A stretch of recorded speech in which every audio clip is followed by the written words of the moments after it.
What is going on, everybody? And welcome to the RPS Around the Rim NBA DFS show. I'm back. I'm your host, JSU. With me today, my guys, Hoop and AP. Hoop, we'll start it off with you, man. What's going on, brother? Oh, not too much. Was doing some digging into the old NBA slate today, feeling pretty good about things. And then we get the news that Westbrook might play. So that kind of throws all plans out the window and fresh restart. We'll definitely talk through that. That's the biggest piece of news on the slate. So it'd be some kind of raw thoughts as, this news kind of just broke before we hopped on here. Yeah, definitely back to the drawing board a little bit. Before the slate kind of seemed pretty clear, cut and dry for what you wanted to do. I'm sure, especially for cash games too, specifically, like it was pretty clear. But now this throws a whole different wrench into this slate. But AP, it's good for tournaments, man. Right? Let's what's going on? Yeah, what's going on, man? It is good for tournaments. I feel like I'm on an island today with some of my thoughts, which is always going to be good for tournaments when we have these cut and dry slates. So, here's the thing with Westbrook. I mean, he's testing out his quad. It's a quad injury. Those are always brutal. Man, we'll have to see how it goes, but it does throw a wrench into the slate. It doesn't make it as cut and dry. I hope he just gets ruled out because I got a path I'm on that I think might be kind of interesting. All right, that's cool. Looking in the chat, I see our guy Steve Anthony talking about he had a big night in NBA last night. So congrats to you. And boys, let's jump right in here. Let's start off with the Orlando Magic versus the Milwaukee Bucks.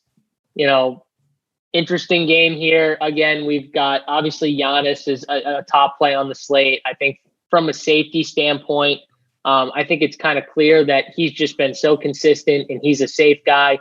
He's going to give you that 55, plus game, probably 55 to 65 game, as long as this game doesn't get ugly early. And Orlando is just, they're not good, but they've just been able to hang around and just kind of fight their way to keep the game just close enough where Giannis has to keep going. I thought last game, though, we were going to finally get Giannis sitting in the fourth quarter.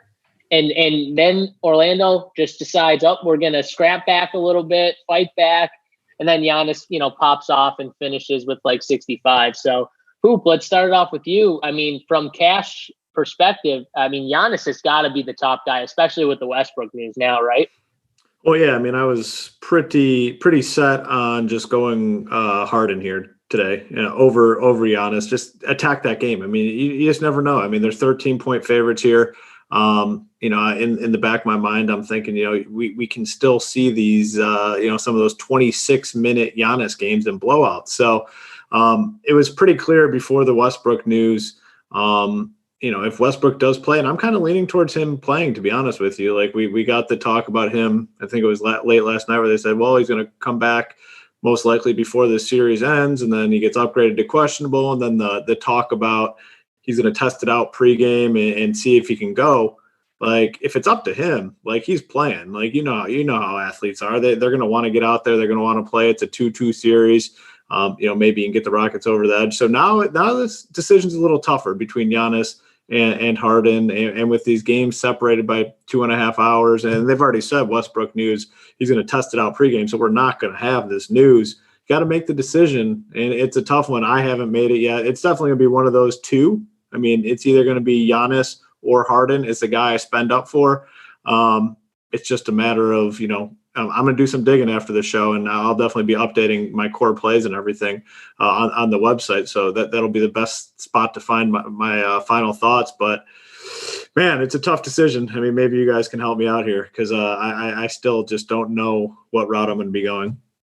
Yeah, that's definitely going to be interesting. So you guys want to, keep note of that and make sure you update, Hoop's core plays as we get closer to this slate lock over on Frontier Sports. But it's interesting, right? Like, so we get the news that Westbrook's upgraded to questionable. And I remember listening, pregame, he was working out and they showed little clips of him working out and he was exploding to the rim and he was dunking and he looked, pretty good. And I remember the announcer saying, like, by the way he looked in those clips, like he looked like he was ready to go. And it kind of looked that way to me. Like he looked like he was pretty healthy. I get how they want to test him out, just make sure there are no issues. But if there are no issues, I assume he plays. Like unless something locks up on him or something doesn't feel right when he gets out there. But if I see him, I think he's going to play because that upgrade to me just means that like he's ready. And I don't know if you guys saw, like him and Steven Adams were like jawing at each other last game during a timeout. Like this dude wants to get out there so bad, like 100%. He's pushing to get out there. So to me, it's like when it's a star, they can easily push themselves to get out there and play a lot easier than someone else. So it's like I could see Westbrook just playing. AP, what do you think though with this Orlando, Milwaukee, Giannis, Harden, like talk about the studs first and then whatever else you like from this Orlando Milwaukee game. Yeah, I mean, it's interesting. I mean, first off, I feel like this is a spot where the Bucks just slammed the door shot on Orlando. So, like, when it comes to studs, you got blowout risk with Giannis. But if the game blows out, it's going to be for a reason. It means Giannis is absolutely destroying them. And then, yeah, with Westbrook, I mean, if he plays, it limits Harden. Or, I mean, it hurts his ceiling. And if he sits, Harden, in my opinion, I had him ranked as the top stud on the slate. So it's a huge, like obviously the news is just massive, and we only have 3 games to work with. So it's definitely really interesting. I would defer to Mr. Hoopster when it comes to cash games. I have a build, like I'll talk about it later, but where I fade a lot of these studs, that's kind of interesting. But so from a tournament standpoint, I'm going to keep, I want to keep an eye on this news, but I have a different path that I like that's going to be, definitely risky, but we'll see. So I think even if Westbrook plays, I mean, gosh, if he plays, you have to. I always assume, unless they say they're going to be limited, that they're going to play their normal run. So with Westbrook being a quad injury, I don't think he would get his normal run, but he's going to see he would see some decent minutes. You would think in this series. I mean, they need to win this game. They don't want to go down 2-3 and losing 3 straight. So I mean, this is a must-win game in my opinion. Back to the Bucks game, though, I think they close the door. I think they blow them out, and man, I just think that the Bucks, put on a show early. And I honestly, the guy I like that no one's going to own is Chris Middleton. He's kind of interesting at 7.8K. He's gotten better in each game. He's starting to take more shots too. So I mean, if we go back 2 games ago, his shooting was a little bit better. He was 7 for 17. Last game, he was 7 for 19. But man, he was much more active on the glass. He was much more active in putting up those peripherals. I think he's a sneaky bet for like 45 plus fantasy points. And he would be the reason why Giannis might not have one of those ceiling type of games. So in tournaments only, I think Middleton's interesting. The thing about on DraftKings, Orlando, all these guys are slightly priced up. And so they're less interesting for me. I liked Fultz and DJ Augustine, that backcourt when they're all under 5K. They're all over 5K now, except for DJ Augustine. I don't like them as much. I do think so. Like when you think about how this game's going to go, I think like we see like a 20-6 type lead or 20-7 lead in the first quarter. And I think DJ Augustine, I think he's going to be our boy again. That's the one play I like in this game. He let everyone down last week when everyone was on him. I think they're going to need him to kind of run things and take control over this offense to manage the game a little bit better. So I like DJ Augustine. I don't like many other plays on the Orlando side. I like Giannis, I like Middleton, and I like Lopez. And that's who I'm sticking to in this game. Yeah, and you talked about Chris Middleton. Like, to me, he's a much better FanDuel play at 6,600 than on DraftKings at his price tag over there. What is he, 7,800? I think I'd prefer him more on FanDuel.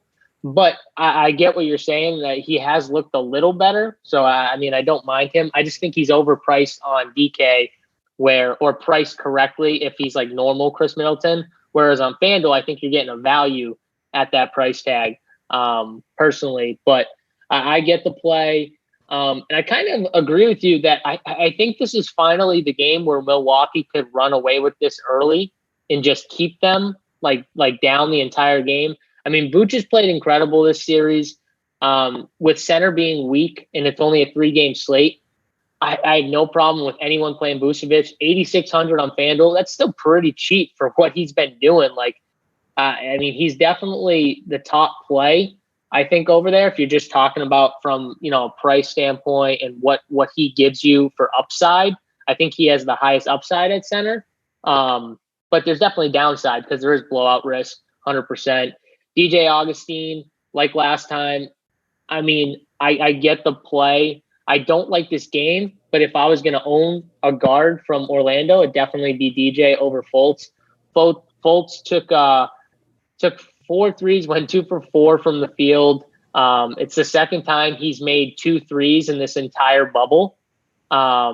He doesn't shoot threes normally. He shot 4, which I think is the most he's shot in this entire bubble. He hasn't shot more than 4.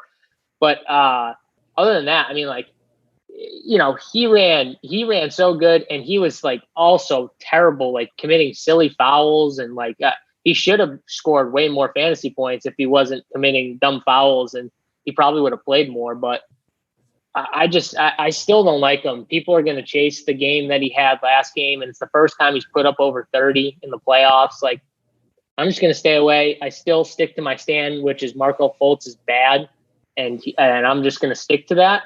But for safety, for cash, I mean, Hoop, is Fultz a guy you can look at? I mean, he's in play. I mean, because it's a 3-game slate and we just don't have a ton of options, and it is a moderate price tag. It's not a building block guy. It's more of a last man in or second to last man in type play for me. Definitely won't be building around him. If I land on him, I'm fine. I mean, he can do enough on the court to pay off that price tag, and he doesn't need to score to get there either, which is always nice.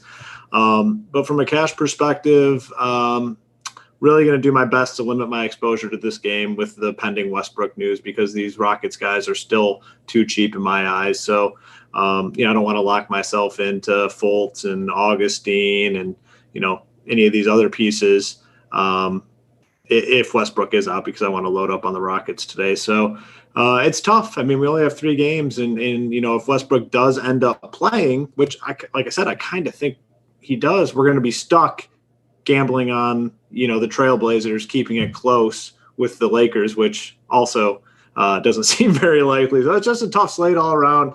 For cash games, like I said, I'm not going to overexpose myself to this first game. Though one other guy I will name is Gary Clark. I mean, not a sexy play, but he's been grinding out value pretty much every single game. So I feel good with him getting up to 20 fantasy points, which might be enough for him here tonight or today. So like I said, I am not going to be heavy on this game. I'm going to try to limit the pieces that I lock in just for flexibility with that Westbrook news.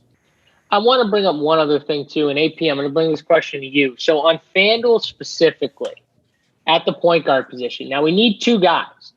And I would say that, even though we may not like the Milwaukee-Orlando game a ton, there's 3 point guards from this game. And point guard is such a weak position. I mean, Dame's out. Westbrook, he's questionable. We don't know if he's going to play his full minutes. I mean, I think he plays decent minutes. He's still 9,400 though. And we really don't know. So you got Westbrook, who's questionable. And then you got like CP3, Bledsoe, Fultz, Augustine. And then after that, it's just, George Hill and Caruso and, one other guy that we'll talk about is a cheap mid-price punt. But this is going to be a slate where we might have to play one of these 3 point guards from this game. I'm going to ask you first, AP, if you had to play one of the 3, who is it over on FanDuel? I mean, so like Eric Bledsoe, and maybe price isn't a factor today. I haven't done any builds yet on FanDuel, but like Bledsoe is overpriced in my opinion. He rarely sees over 25 minutes. Fultz, I mean, yeah, he can get some steals and blocks, so that makes him somewhat interesting. But man, you don't like Simons in the last game? Well, I'm not. I said a mid-price guy that we haven't got to, but I'm just saying though. I like him, but I wasn't bringing him in because I wanted out of these 3 guys. I think a lot of people are going to end up playing some of these guys just because there's not many routes to go in the mid-tier. Like, they're the 3 guys in the mid-tier I'm looking at. There's the mid-price guy at the bottom, Simons, who we'll get to. There's CP3, who's 7,900. but there's no one else in that middle tier. So I'm like, what do we do if we land in that middle tier? Like, who at point guard? Like, what do we do? Or are you just saying you're going to go up and down? Like, you're going to go up to the top and down? I like the up and down. I like CP3 and Simons. That's probably the route I'm going. Okay, so you probably wouldn't play any of these point guards on FanDuel. No, I mean, one of the nice things is, I think Fultz is going to be popular at 5.5K. And if he just busts like he did, a game ago, then I'm going to have a huge advantage with a guy like Simons spawning at mid price. Depending on if I can get some of these other both studs into the build, then that's definitely the route I prefer. One thing too, before I ask this question to Hoop, is I'm pretty sure Eric Bledsoe didn't play in the fourth quarter. If he did, it was for like 2 minutes, but I don't remember it. I watched that whole game, and I don't remember him even getting off the bench in the fourth quarter. So that is something to note, that they didn't even bring that dude back in. To me, he's a complete stay away. If we were getting Eric Bledsoe guaranteed 30 minutes, I think at 6,400 on this slate, you could look at him. But we're not getting that. And they've shown that, I don't know, do they not trust him? Why didn't he not play in the fourth quarter? They brought Giannis back in to finish out the game. So, Hoop, I'm going to bring this question to you. I mean, Bledsoe to me is a stay away. What about these other two on FanDuel?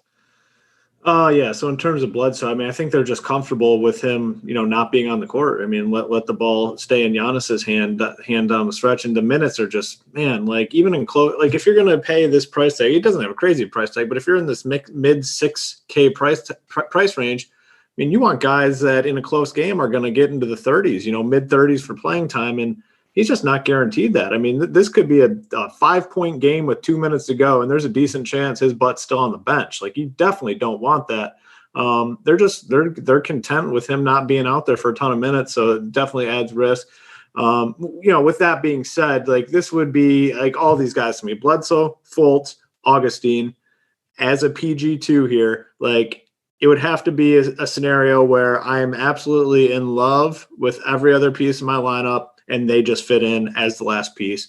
It's not a building block scenario. I agree with AP on FanDuel. I'm going to try my best to be on Simons, to be on CP3, and then just kind of move on from there. But like I said, if everything else fits and I have, whatever their price tags are, I'm fine with them as a secondary point guard.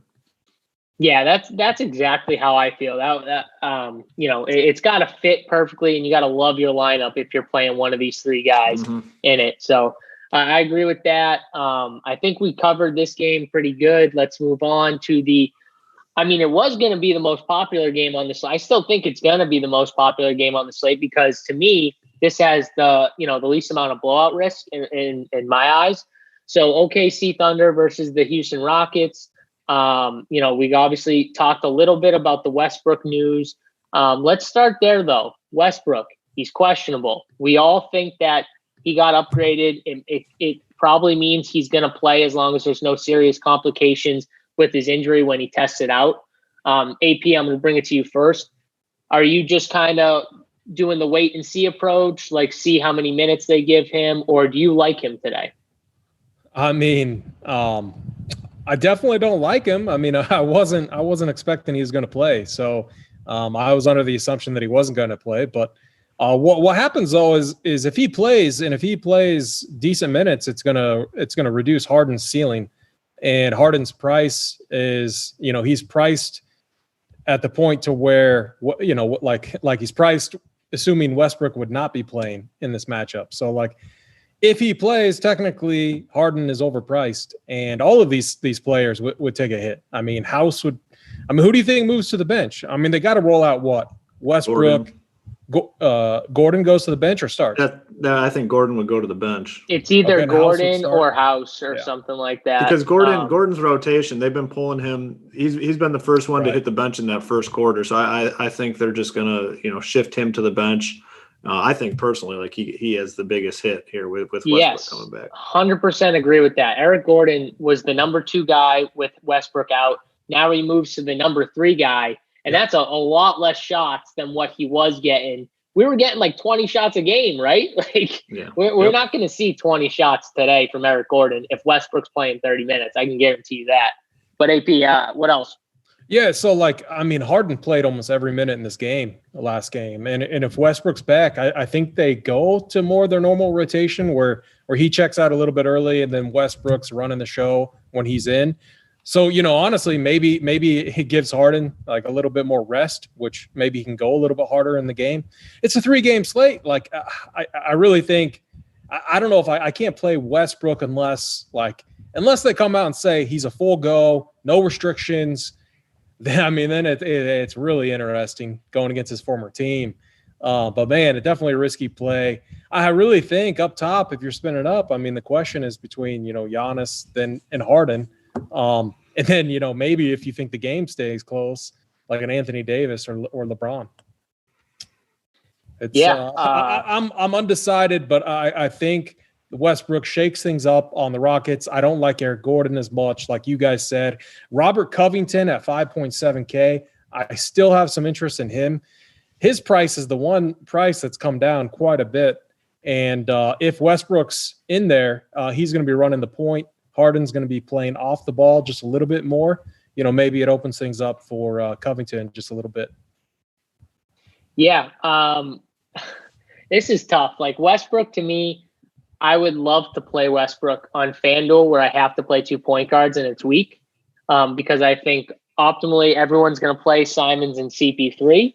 And in tournaments, if you wanted to pivot and play Westbrook and Simons, if you love Simons, or if you don't love Simons and you wanted to go a totally different route and play CP3 and Westbrook, I think that would be different in tournaments. And I don't mind that. The problem is we might not know what they're going to actually do with Westbrook until after he gets cleared to play. So they might come out and say, this dude's cleared, but I don't know. Like, do they limit his minutes? Like, what do they do? You know who's the most rested on this team? If Westbrook plays, Westbrook. I mean, he is completely rested. I mean, think about like the Luka Doncic situation when, the first, when he put up that monster game on a hobbled ankle. It's one of those situations that come to mind. Now, it's a different situation because Harden's also in there, and Harden just demands so much on the offensive side. So it makes it easier to get off of a Westbrook. But he's going to be, under 5%? Like, if he plays, no restrictions, what do you think his ownership is on a 3-game slate? Yeah, very low. Yeah, 5%? 5 to 8%, at most 8%. And it's interesting, too, the way they've been focusing in on Harden. Do they still pick Harden up, at the start of every possession all the way and guard him, all the way down the court? Like, do they ease up on Harden because Westbrook's there? Westbrook's gonna have a bunch of looks. Yeah, that's what I mean. Like, I mean, listen, Harden is Harden. He's going to get his looks. Like, we're not saying anything that someone else doesn't know. Like, but the guy will pass too. He's not someone like he's going to shoot his shots, but he gets assists, and if they're like focusing in on him, he'll have no problem hitting Westbrook, cutting to the rim. And I think Westbrook, if he's a full go, is a really strong tournament play today. We need to get that news. And because if he am I convincing you? You're right convincing now? me. If he's a full go, no restrictions, and if we get word, like no minutes restriction, no anything, I'm gonna have a share or two. This is why I don't want to have a share of a lot of this first game. I think I really want to wait on this news, and I think that's the route I'm going. You fall back on Harden, right? And it's not a bad play. Yeah. Exactly. That's exactly it. And you can have time on FanDuel, on Draftkings. You can pivot your lineups. You can late swap and everything. So I think that's the route to go. If you want to play Westbrook, you might just stay away from outside of maybe a cheap guy. If you like one cheap guy from the Magic or something like that. But outside of maybe one cheap guy, you just kind of fade that first game and wait on the news. But Hoop, I'm going to bring it to you. For tournaments, I mean, for cash games, no way you're playing Westbrook, right? Like you're not, or are you? Yeah. No. I won't be doing that. I mean, when you play cash games, you want to avoid risk. When you're playing tournaments, GPPs, you want to embrace some of that risk. And today it's tough, and there's just site specific. If you go to FanDuel, like the Rockets secondary pieces are just still way too cheap. We've talked about it every slate. Eric Gordon, House, Covington, Jeff Green, PJ Tucker, all under 6K. A little more expensive on DraftKings, but I still think if Westbrook's out, all those guys are strong plays or just, stronger plays on FanDuel. Now, the thing that I'm kind of looking at doing here and trying to set up my lineups in a way that, I'm heavy on the Rockets. If Westbrook is ruled in, I can kind of pivot to some of the secondary Thunder guys. Still the best game of the slate, we all agree, much lower blowout risk than these other two. Pivot to guys like Gallo, pivot to guys like Schroeder, Steven Adams. They're all kind of priced in that same range as those Rocket guys. So have some pivots ready. Now, I will say, even if Westbrook plays, you can still consider some of these secondary pieces like Covington. I don't think it affects Covington all that much if Westbrook plays. It could potentially help him. Like, he's been bad with Westbrook out. He was good when Westbrook was in. Maybe it helps him. Like maybe, it spaces the floor a little bit. He gets, more open looks, which he's dependent on knocking down some threes. So I still don't mind him, even if Westbrook does play. The other guy like House, he's 4.8K. I still think he would see like mid 30s in terms of minutes. I'd be fine with him at 4.8K, I think, on FanDuel. PJ Tucker, they love running PJ Tucker out there for a lot of minutes. He picks up just these random rebounds and he hits these corner threes, and that's kind of how he grinds his way to value. He's still going to play a lot of minutes. Like I said, the guys that I think get the biggest, decreases, Eric Gordon, obviously, Austin Rivers, Ben McLemore, guys like that are going to be just, off the board for me. I just won't play them whatsoever, but it's interesting. It's tough. But I think the best route, honestly, is to not lock yourself into too many guys in that first game and wait for this news. And you might not have, be prepared to make these moves. Start, think 1, 2, 3 steps ahead, because we're probably going to get the news pretty late. They already said he's going to go through the pregame warm-ups and all that. And, the news, is not just instantly hitting Twitter like it usually is while they're in this bubble. So it's going to be close to lock, do the work here before the slate, so you're ready to go when we do eventually get the news. Yeah, I 100% agree with that. You definitely need to already have a plan in place, because you know what you want to do, right? Like if Westbrook's in, maybe you want a Westbrook lineup, or maybe you just want to get off Eric Gordon and the guys you were saying, Harden or McLemore or Rivers, whoever you think gets a downgrade. But yeah, you should definitely have that plan either way. I always talk about that too, just always knowing what pivot you're going to make if news comes down about a guy, whether he's in or out, how that affects the rest of the guys in your lineup. But let's talk about the OKC side. So we hit on the Houston side. We hit on the Westbrook news. The OKC side, these guys are still, some of them anyways, are still underpriced in my eyes. Dennis Schroeder's been balling last 2 games, had big games. He's still 6K on FanDuel. I think he's right around that on DK 6,400. So a little price bump from last time, but still affordable over there for the way he's playing, the minutes he's playing. Got Chris Paul, SGA, who's been playing really well. Those are definitely the 3 top guys. And then, you got the secondary pieces like Adams and Gallo. But, man, Gallo's look so bad, and they're not even giving them big minutes like I thought they'd be giving them in the playoffs. So that was kind of shocking to me. So I'm probably staying away from, even in tournaments, I'm probably not going to play Gallo and Adams. But, guys, let's AP, we'll start with you. Talk about what you like from the OKC side. I honestly think the Westbrook news has an impact on the OKC side as well. Without Westbrook in there, they don't need the rim protectors. Westbrook's the one guy where his game is driving and penetrating into the lane, where they would need a Steven Adams in there as a rim protector. I agree with you. Gallo just seems lost in the series. Now, he did have some big games against Houston earlier in the season, but man, he's been struggling against a small ball lineup, and they preferred to go with they preferred just to match him straight up. Shea's playing almost every single minute of the game. He played 44 last game. Chris Paul's playing a ton of minutes, and then Schroeder's playing about 31, 32. All those guys are phenomenal plays. Then you have Lou Dort, who he's been playing good defense on Harden. So he'll be in there. But, he's in there for defense. They're leaving him open and tempting him to shoot threes. I think I saw him make a couple. Then I think I saw him airball one or two. So, you can play him. But honestly, like if Westbrook plays, I have more interest in Steven Adams. Otherwise, I have a ton of interest in Shea, CP3, and Schroeder. Man, I'm just lost on Gallo. Like I've played him a couple times in this series, and I've watching the games. He's just like he's lost out there. He's standing around. He's not doing much. It's like they don't need him out there, and that he doesn't fit from a matchup perspective.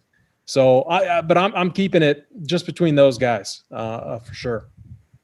Yeah, the Adams point is that's a pretty solid point. Like they might want Adams in there a little bit more for the rim protection. So it's not as easy for Westbrook to drive.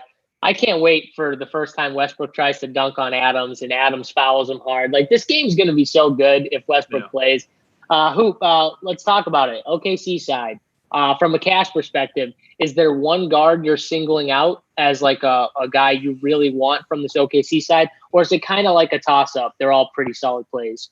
Yeah, I mean, I like, SGA and Schroeder. I'm not typically a SGA guy. I mean, I don't think he's overly good, but he's really taking advantage of this matchup, and using his skill sets properly. And just three big games here. He looks way more comfortable out there, shooting the ball a little bit more, 17, 18, 17 shots in the last 3 games. And that's what you want from, a guy in his price range.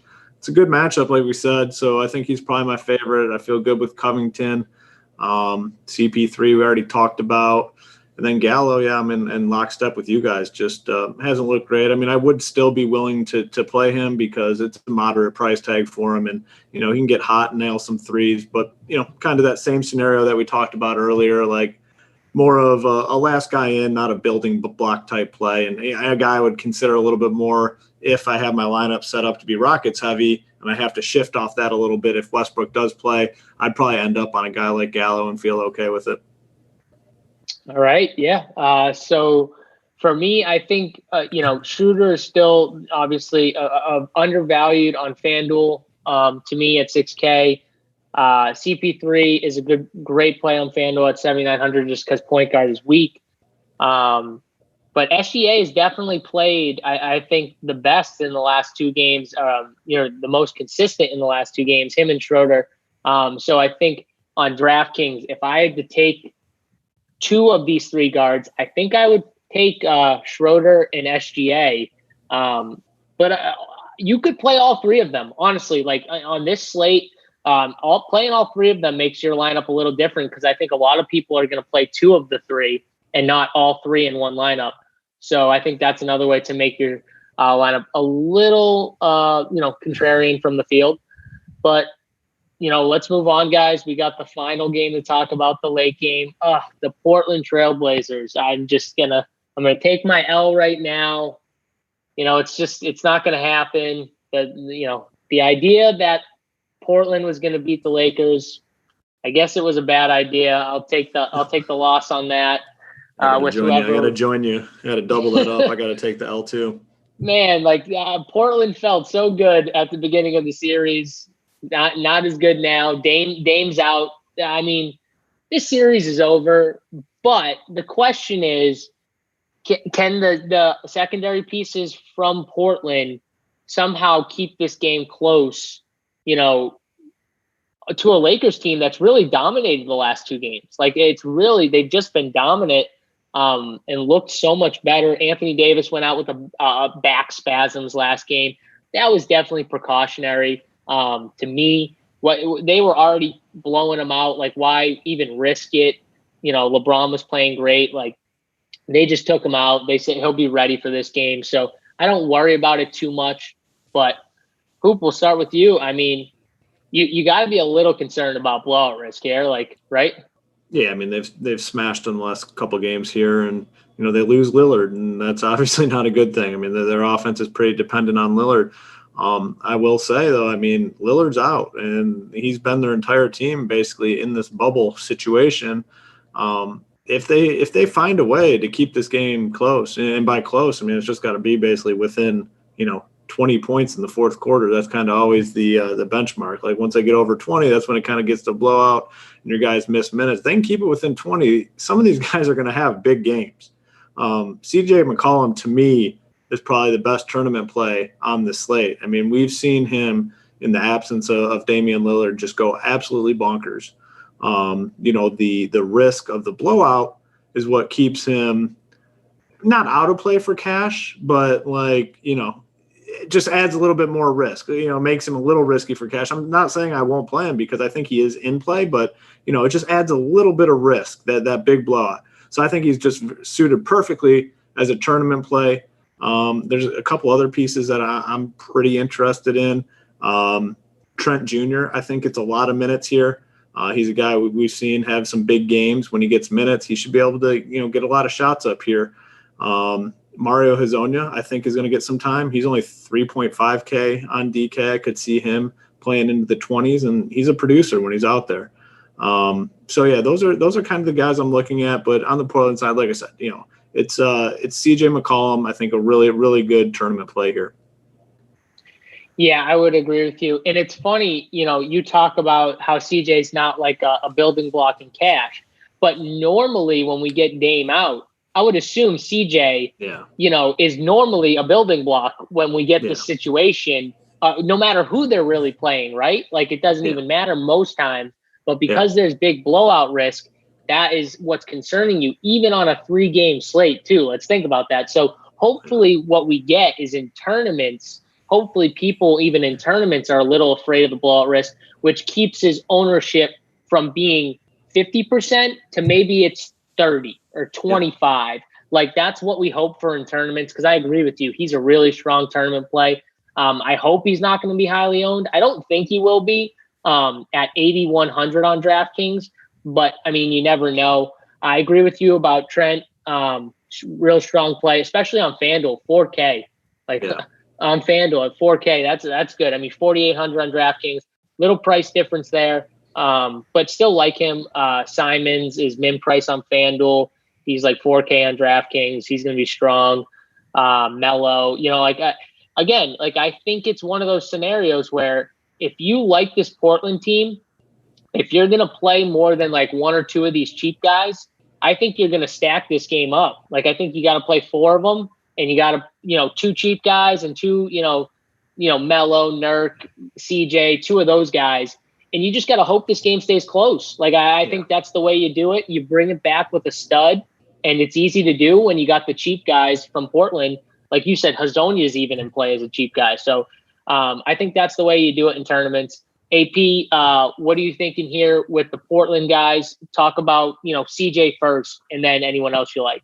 Well, yeah, I'm going to talk about this game first. Everyone's given up on the Blazers, which, I mean, they're probably not going to win this game, but everyone's given up on them. If you ran a poll right now, like which team is more likely to blow out the other team, I think more people would agree that it's more likely the Lakers blow out Portland than the Bucks over the Magic. And I honestly think the Bucks game has a lot more blowout risk. Here's what happens. Like, this team lost their leader. From the Lakers perspective, like, do you think they're going to be like, this is always those letdown spot in the first or second quarter, and where the Blazers team is the more motivated team because they lost their leader, and they come out and they land a big punch against the Lakers. That's how I see this going, and I see it being CJ McCollum. I love when he has the ball in his hands. I feel like he can create more shots when he's on point. And if you go back to last year when Nurkic was healthy in this situation, him and CJ McCollum like played so well together, absolutely smashed. So like, here's how I see this playing out. Like, I think the Blazers keep it close enough. I think we see a really tight rotation. And I think from a fantasy perspective, I think we see like 2, 3, 4 players hit value on the Blazers side, and potentially none of them on the Lakers side hit value unless for some reason one of the studs were out. Just with the dynamics of the team, like the Lakers are much deeper. They have a much wider rotation. Their backcourt, typically all those guys see between 23 to 28 minutes. And you're going to have the Blazers team where all these guys are playing every single minute of the game. I mean, we saw it against the Nets. They pulled out, or not the Nets, the Grizzlies. Nurkic played that entire game. So I like Nurkic. I like CJ McCollum. I like Gary Trent. I like Melo. Like, I think like Simons could be the chalky guy that actually gets like screwed out of this rotation, because CJ McCollum's going to be the one running point, not Simons. And honestly, I could see Gary Trent like subbing in for Simons if they need that defense. And I think they keep it close in the first half, and I think the Lakers battle back and obviously slam the door and win the series. But from a tournament perspective, I love CJM. I love Nurkic. Whiteside, like, man, he looked a little lost out there too. Again, playing alongside Nurkic, but they're gonna need him in there. I think Nurkic plays a true like a stretch four. I think he gets a lot more looks from 3-point range. I think you got McCollum creating his own shot. I think it's going to be an interesting game, and I think people are going to be surprised that it ends up being closer than what we all think. And I don't see the blowout coming like we saw last game. Yeah, it's interesting. So I just want to make this. I want to get this clear. So you said that you think the game can stay close, correct? But you think that what was the spread when Dame was playing? Wasn't it? No, but wait, hold on. That's not my question. My question was, did you say that you don't think any of these Lakers hit value? Yeah, well, because of the rotation. So LeBron James and Anthony Davis would be one of them two that hits value, or Kyle Kuzma off the bench. The backcourt is it's like pick and choosing between Danny Green, Caldwell Pope, Caruso. All those guys see between 23 to 28 minutes, and so it's a guessing game. And so I think it's LeBron or AD that hit value. It's just it could be either one of them. Right. Yeah, I think I agree with that. So I think that one of these two studs will hit value if Portland keeps it close. No doubt to me. Even in a blowout, like they might hit their floor. They won't hit they wouldn't hit their ceiling in a blowout probably. But like I definitely think if they keep this game close, one of these guys will smash. Like it's just if you play Nurkic and CJM, I ran a few builds. It's very hard to run it back with like LeBron James or AD, or you play one of them and you run it back with one of the other studs that might be safer. Now that's obviously changed with the Russell Westbrook situation, but you got Giannis out there as well. So I mean, I just see a scenario where I think we're going to see a very tight rotation on the Blazers side, and I feel like they come out motivated. Like their leader is down, he's out, and I think they put up a fight for him. That's why we also play on FanDuel, guys, because FanDuel you can play whoever you want. So I mean, if you want to play the Lakers studs with all the Portland guys, you can do it on FanDuel. Just go over there. Yeah, DK is definitely a little sharper with the pricing. It's a little harder to fit those guys in with CJ and Nurk, that's for sure. But on FanDuel, you can definitely do it. I know that for a fact. Anything else? Oh, before we get to this, finish out this game. I mean, 82 likes. We got 293 people watching. Come on, guys. That's not going to get it done. We need the thumbs up. We need those likes. Let's get those likes up. 100. Let's get the 100. Normally we need 150. I'll say 130. Let's get to 130. We'll give out some swag. So I should also say I was big on the Lakers all series. I mean, I took them in game one. Obviously I was wrong in that game, but I'm huge on the Lakers. Everyone else. I mean, it seems like you guys are big on the Blazers. I get that, but I like these. We already took the L. Like you're not allowed to bring it up again. You don't have to rub it in our face after. Like I mean, geez. No, but what I'm saying is I like and I'm not here to like tell people what they want to hear. I'm here to tell people what I think and I think in these situations, more often than not, like they're going to fight for their leader. That's what I see. I don't think they're ready to go home yet. And Dame's going to be like in there rooting for him as hard as he can, not to give up. Are they going to win? Probably not. I just think they keep it interesting. Yeah, no, I honestly, like, I like it. I hope they keep it interesting because I think this is like the other game I'm going to, look to for some value and some plays. Everyone's going to play the Houston OKC game. So I hope enough people are afraid of the blowout risk where they just don't play as much from this final game and we can get a little better ownership on some of these guys. But yeah, I mean, I hope they keep it close. I really do. I do not think they win, but if they keep it close, I'll take that. I'll take that and then take my L for them picking them for the series. So anything else, guys? Slate in general, or just anything from any of these games that we missed? Anything? No, I think we covered it all. I mean, it's like I said, we got a little wrench thrown our way, but just plan and prepare and be ready for whichever way it goes. I'm kind of leaning towards Westbrook playing, but we'll see what happens. Any other lean on Harden, Giannis, or are you still trying to make that decision? I think I'm still gonna lean Harden. I mean, if you pass on Giannis in the hopes that Westbrook sits and then Westbrook does play, it doesn't mean Harden's like out of play. I mean, he's still a really strong play. He's going to play a ton of minutes if this game stays close, which it's projected to stay close. So I don't think, you're missing out on too much, even if Westbrook does play and you end up going Harden. All right. AP, you were pretty much, were you Harden over Giannis, or what was your take on that before we get out of here? Yeah, I had a Harden ranked over Giannis. Okay. Pretty so now it's a little bit different, but man, I like Nurkic. I think Nurkic breaks the slate tonight. So, all right, there you go. I know everyone's going to disagree with me. It is what it is. There's always a slate, the next day. I could be wrong tonight. I honestly don't mind Nurkic. I don't think I disagree with you. I mean, break the slate. I don't know, but. Nurkic is your guy, Jace. You have some confidence, man. Guy. Let's go. He is my guy. I took him that first, the game on the bubble when he smashed at 5,500. So he'll always be my guy, or whatever he was at 8%, who got me the 60 burger. So I love Nurkic. But yeah, I mean, I think that's going to do it, guys. We couldn't get there with the likes. I'm a little disappointed, but we got an MLB show at 5:00, so you guys can make it up then. Make sure you guys check that out. And if you haven't got over to Run Pure Sports, get over there right now. You can get locked in for life, month to month, at $65 for the month. We're giving that all the way till September. So make sure you get in now so you get locked into that $65 a month for life. Because we got NFL. NFL's coming. September, is right around the corner. And, AP, let's just give them a little preview. Like, what do we got going on for NFL? Yeah, man, I'll let you break down the show schedule. But, I mean, we got a massive schedule, content, almost every day.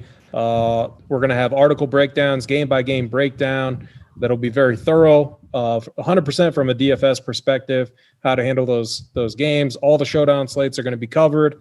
We've been working on expanding the team to make sure that we're able to cover all of those. We're going to have tiers, expert rankings, projections. Man, I mean, it's, and that's, I mean, from a content perspective, just like written content, we have tons of stuff, core plays, as always. We're going to have all the main guys on core plays. Anyone who is a main guy with NFL, we're going to have them up there. Hoop, JSU, Big T, Mangone, everyone. And then our show schedule is massive. I mean, JSU, talk about it. Like, what are our shows going to look like? Yeah, I mean, guys, we're going to have shows for you guys every day. That's the plan. Big T, along with, me and Hoop are going to be handling the showdown shows. We'll have those for every big NFL game. So like the Monday night game, we'll have a video out for the Monday night game, Thursday night game.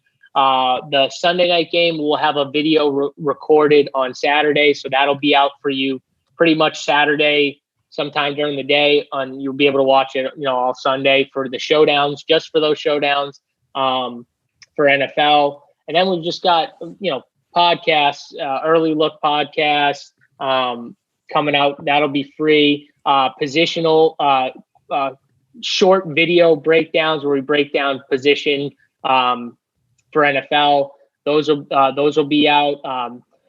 Sports betting / like DFS prop shows. We'll have that out on Wednesday. Main cash show where Hoop and Mangone will this will be behind the paywall. They'll be breaking down the slate and talking specific cash strategy, how they're breaking down the slate, what they're looking for cash game by game. And, I'm sure they'll, take some questions and stuff like that, but it'll be really good, just cash-specific show. They won't even be talking about tournaments. And then we'll have a main GPP show on Friday as well, where it's me, Big T, and some of the guys from the sports betting side And we'll just be breaking down the slate game by game, talking tournaments, talking sports betting, all that stuff. And then Sunday, we'll have the most popular, the Hoop Big T, the Wood Show, or whatever we're going to call it. Like we got that show coming back. The Wood. So that that's the most popular show by demand. So we needed to bring that out. And then me, AP, Holden, we're going to do like a kind of like a final countdown show. Like when we get inactives around 11:30 to 12:30, we'll kind of break down all the news that we get, anything that changes the slate or anything that we like, and then we'll answer questions for about 45 minutes to an hour up till about 12:30. So, we got a ton of stuff going on, guys. Get over to Run Pure Sports. I mean, I probably missed a few things too, like that I missed. Yeah, anything? Yeah, just to add on to that, like we've built this team with we're gonna have a ton of audio, video content like JSU just described, and we're kind of still in our trial period, or at least in our eyes. We said through August 31st. And that's why we've been doing all these YouTube shows for free. Once our new pricing kicks in, which it kind of has, we're going to be switching a lot of these shows over to premium, because we've built a member-based community. We got the very active Discord. We got all the very interactive with all our members. So we won't be able to do a ton of free shows. We'll still have some free stuff, but right now is the time to get over and sign up so you don't miss out on any of the video content. Because a lot of those shows are going to have some very quality content included, and it just wouldn't be right to our members to put it out there for free. So we're going to be switching a lot of it over to premium, and right now is the time you can get in for the cheapest rate probably ever. So good time now to sign up. Yeah, exactly, perfectly put. So get over there and sign up now, guys. But again, stay tuned for the MLB show at 5 p.m. For me, JSU, Hoop, and AP. We'll see you tomorrow.